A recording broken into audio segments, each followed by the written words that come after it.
All right, welcome back, everybody. Tuesday night open line. Rory Johnston here, along with Kerry Russell and Pat Nolan, and we're talking about my interview a few weeks back with Vice President Joe Biden. We're going to show that to you in just a moment. Really, the purpose behind this, and they made it very, very clear, the folks with the Vice President's press office, that he wanted to talk about President Obama's nominee to the Supreme Court, Merrick Garland, a U.S. district judge, I believe, out of D.C., pretty well-known and well-respected judge, known to be more moderate than perhaps some others' names that President Obama could have picked. This comes after Justice Antonin Scalia died suddenly, unexpectedly, February 13th. The president took a few weeks, went through his list and vetted some candidates and then nominated, as the Constitution says. The president is to nominate a Supreme Court justice. He gives the name Merrick Garland out, and within seconds, the Senate Majority Leader Mitch McConnell came out with a statement saying, not in an election year, basically saying they want to wait until after a new president is elected, whether that's Hillary Clinton or Donald Trump, in November, for then the Senate to take some action. Of course, the White House has said, do your job, and we heard that quite a bit during our interview and from the staffers we spoke with. Do your job, which they claim is to at least hold a hearing, give the man a fair up or down vote. You can hold the hearing and then vote no if you'd like. Those are the words from the White House, but they just want him to be able to get a hearing. So with that in mind, again, no parameters, though. I did not have to ask the Vice President any questions about Merrick Garland. Of course, out of respect, I did right off the top and got that one out of the way. It was very short. We were each given 5 minutes. I think mine went a little over 6 to 7 minutes. With the press secretary right behind Joe Biden's shoulder off camera giving me time cues. So I wish I had more time. But here is my full interview with Vice President Joe Biden. Mr. Vice President, thanks for having us. Delight to be with you. The nomination of Judge Merrick Garland, you're continuing forth, you and the President, with pushing the Senate to hold a hearing. What's your strategy at this point? The strategy is just make it clear to the public that there's this obstructionism going on. Look, as you presumptuously say, I have a pretty good relationship with my Republican colleagues in the Senate, and I know that there are a number of them. If it were a secret ballot, there'd be a clear vote in the Senate to say, let's proceed and vote. Mm-hmm. How they'd vote for Garland is a different issue, right. But they proceed. And so I think the more we make clear to the public what's happening, you see the polling numbers now. It's down from 42% to 30% of Republicans nationally say, no, don't have a hearing. Because it's just taking the dysfunction of the Senate and the House and strapping it on to the United States Supreme Court. And if we don't get a hearing, it'll be 18 months of a vacancy as a practical matter. That's never happened before. You know our senators in Tennessee. Yeah, they're both good guys. Yeah. Alexander. I have great respect for both of them. What do you say to them when they follow in with Mitch McConnell? I joke with them and say, you guys know better. Mm-hmm. And they, look, they're in a tough spot. I believe Mitch, who's a friend as well, I believe the reason why, this is my conjecture, the reason Mitch came out right out of the box and said there'll be no hearing is because every Republican candidate running for president was beating the drum on that. And there was a lot of pressure. But now I hope Mitch begins to change his mind, because 12 Republicans have had meetings with Garland. Not a single one has said a negative thing about him. As a matter of fact, all the comments you can find from Republican senators have been positive over the years. Garland's been around for 17 years. And so I'm hopeful that they'll see their way clear to have a hearing. And I'm confident there's a hearing. They can vote no. They can vote no. That's totally within their right. But it's not appropriate under the Constitution.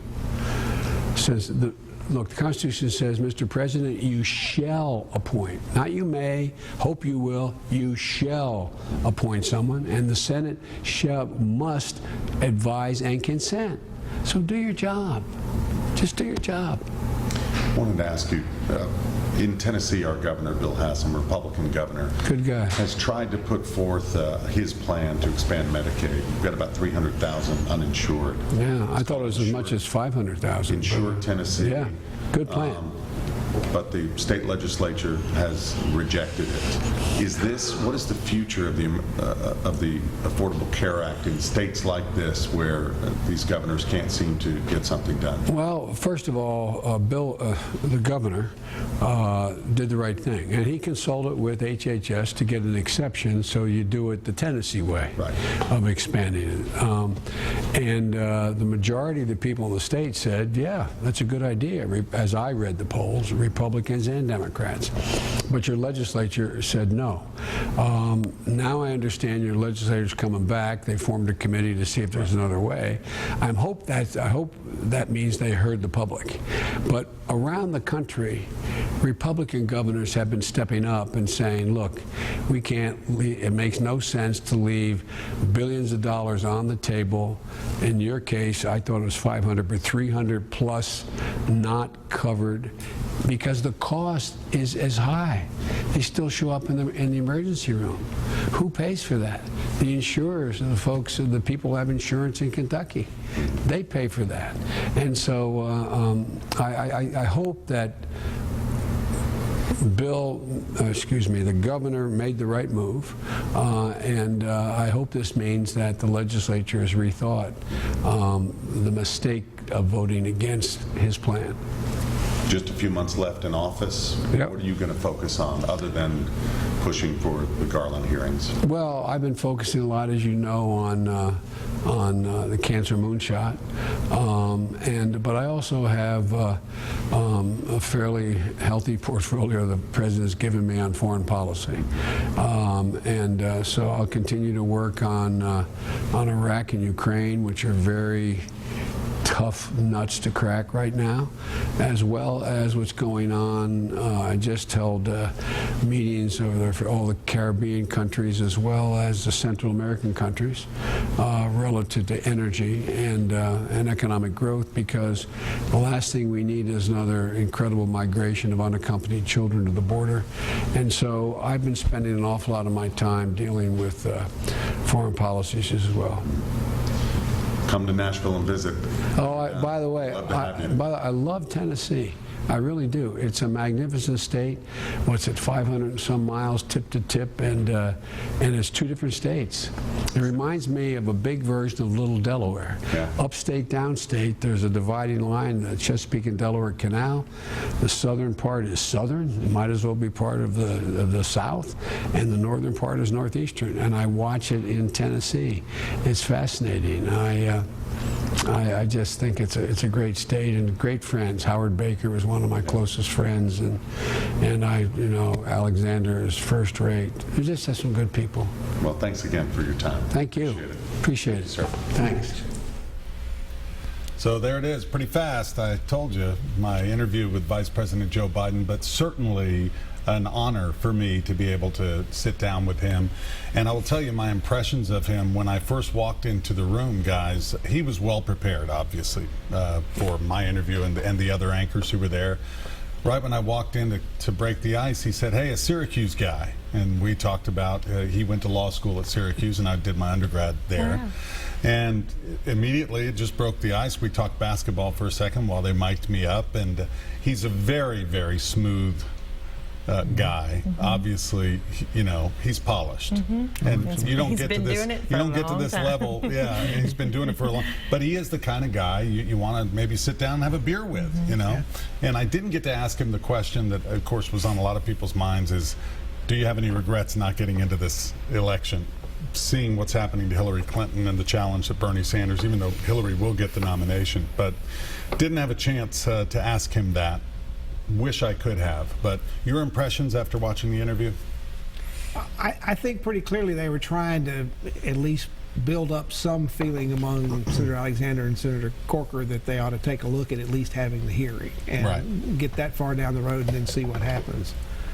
He had a lot of nice things to say. He served with, I think, at least for a year or so, perhaps with Senator Corker. Yeah, there was some overlap And then there. he served quite a few years with Senator Alexander, so he's known each other for a long time. And, you know, he mentioned several times about Governor Haslam and these good guys and complimented them and saying how Mitch McConnell's a friend. And then at the end, he talked about Howard Baker.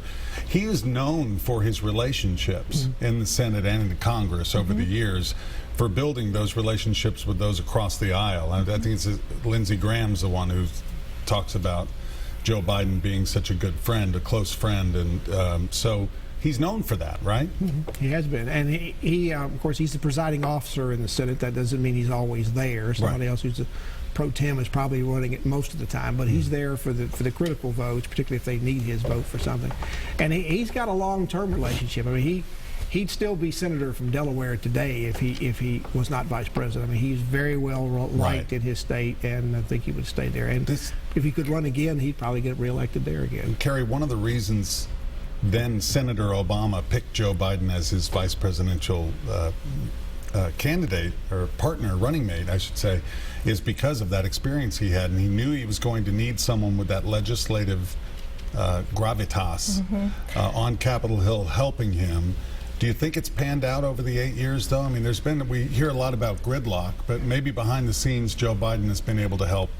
I suspect he's helped on a lot of legislation. It is interesting to note that when Joe Biden and Barack Obama went into the White House, the Democrats controlled both the Senate and the House. So you could go back and look at it and say they may have missed some opportunities the first few years when they were there because the Democrats controlled both. Now, control means they had more seats than the Republicans. Remember, in the Senate, you can't do anything in the Senate without at least 60 votes because you can't cut off debate. And I think one of the main reasons that Obama chose Biden, if we remember back to 2008, was Senator Biden was seen as having a lot of foreign policy experience. He had always served on, various. And obviously, from what the vice president said, the president's still leaning on that because he had several things that he was still working on in the final months in office. He was on the Foreign Relations Committee, was he not? He was. He might have been. He might have been. I mean, he might have been. If he wasn't ranking member, he certainly had a lot of seniority on that committee. And of course, that's where Bob Corker is now. Bob Corker is the chairman of that committee. Right. But I think this is a typical play of the executive branch. The executive branch, can't make law technically, but the way that they speak to the people is from the bully pulpit. And if you can't bully your Congress into doing what you want them to do, you just go ahead and skip the legislative branch and speak directly to the people.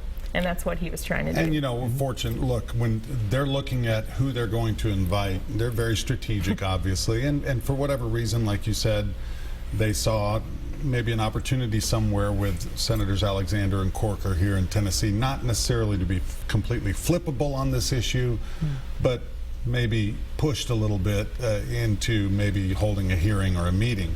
So they look at those states that they want to go into. What's the biggest television market in that state? It's Nashville. What's the #1 station ratings-wise right now in Nashville, so we can get the biggest bang for our buck? And it's News Channel 5, fortunately. Thank you, viewers, for making that happen. And then they just look on the bios and say, he looks like an anchor man. He's a Syracuse guy. Syracuse guy. So we got picked. So it was a great opportunity indeed. We want to take your phone calls. We've got one caller who's been holding. We're going to get to your call. Thank you so much. And I want to know what you think, folks. Call in at 737+. Do you think Merrick Garland should get a hearing in front of the Senate or the Senate Judiciary Committee? Call in, let us know. We'll be right back with more Open Line after this.